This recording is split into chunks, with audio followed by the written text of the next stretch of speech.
Yo, what's up guys? Balik lagi di Pojok Podcast bareng gue Kairo. Tempatnya bahas dunia otomotif dan MotoGP paling update. Dan gue Cika. Guys, jangan scroll dulu, karena hari ini kita bakal bahas breaking news yang benar-benar bikin gempar. Alex Marquez resmi cabut dan gabung ke Red Bull KTM Factory Racing tahun 2027. Gila sih, ini pergerakan yang sangat berani. Apakah ini bakal jadi langkah awal kehancuran dominasi Ducati? Mari kita bedah.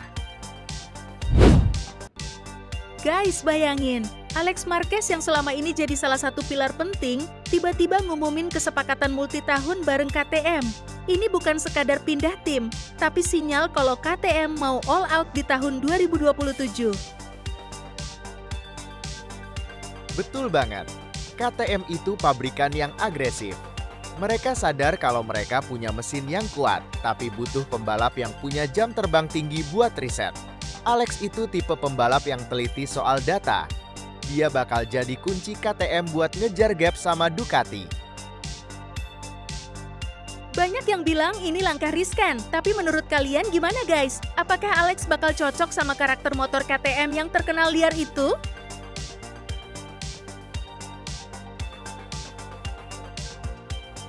Sebenarnya, KTM itu punya filosofi ready to race yang sangat kaku.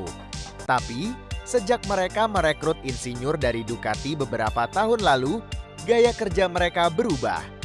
Alex Marquez dipilih bukan cuma karena dia cepat, tapi karena dia bisa memberikan feedback teknis yang sangat spesifik. Dia terbiasa dengan motor yang punya handling presisi, dan itulah yang selama ini kurang dari KTM.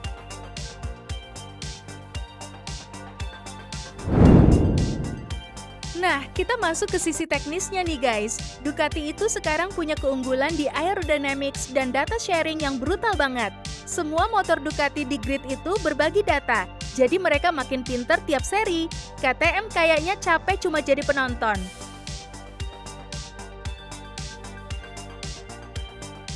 Betul, bayangkan, KTM sekarang punya budget pengembangan yang luar biasa besar. Dengan merekrut Alex, mereka nambah satu lagi sumber data yang punya pengalaman banyak. Ini strategi jangka panjang buat ngebongkar rahasia kecepatan Ducati yang selama ini kita bahas di video sebelumnya. Kalau kita lihat perbandingan motornya, Ducati sangat stabil di tikungan cepat. Sedangkan KTM kekuatannya ada di braking dan acceleration. Kalau Alex bisa ngasih masukan gimana cara bikin motor KTM lebih nurut di mid corner, Ducati harus mulai waspada. Dan jangan lupa, regulasi tahun 2027 itu kan mesinnya berubah jadi 850 cm3. Ini riset total buat semua pabrikan. Masuknya pembalap berpengalaman kayak Alex di masa transisi regulasi ini adalah keputusan jenius. Dia bakal jadi test rider sekaligus leader di balapan resmi. Tapi nih Kairo, yang bikin makin seru tuh statusnya Alex sebagai adiknya Marc Marquez. Sekarang mereka beda tim. Bayangin vibe-nya pas mereka tarung di lintasan. Nah itu dia. Apakah mereka bakal profesional atau bakal ada perang saudara yang bikin balapan makin dramatis?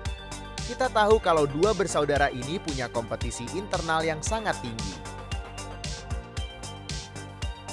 Dan yang paling bikin spekulasi liar adalah, apakah ini pintu pembuka buat Marc Marquez juga ke KTM suatu saat nanti? Karena kalau Alex sudah di sana dan motornya terbukti kompetitif, bukan hal mustahil KTM bakal mencoba menduetkan mereka lagi. KTM kayaknya lagi bangun kerajaan sendiri, dan menempatkan Alex di sana adalah potongan puzzle yang cerdas banget. Mereka nggak cuma butuh motor yang kencang, tapi butuh brand image yang kuat. Dan nama besar Marquez di KTM itu bakal bikin sponsor ngantri. Setuju banget, ini bukan cuma soal balapan. Ini soal marketing dan dominasi di pasar motor global juga. Musim tahun 2027 nanti bakal jadi titik balik KTM dari sekadar pabrikan penantang, jadi penguasa baru. Kesimpulannya guys, musim tahun 2027 bakal jadi era baru. KTM gak lagi main-main, dan Ducati sekarang punya lawan yang lebih agresif dalam urusan transfer pembalap. Kita bakal lihat gimana nanti adaptasi Alex di tes pramusim pertama. Kalau menurut kalian gimana? Apakah Alex bakal langsung juara bersama KTM atau malah butuh adaptasi lama? Tulis opini kalian di kolom komentar ya. Kita bakal baca satu-satu. Jangan lupa like kalau kalian suka analisis tajam kayak gini. Dan subscribe biar channel ini makin berkembang. Kita bakal terus kawal drama ini sampai tahun 2027. Update demi update. Sampai ketemu di video selanjutnya. Gaspol!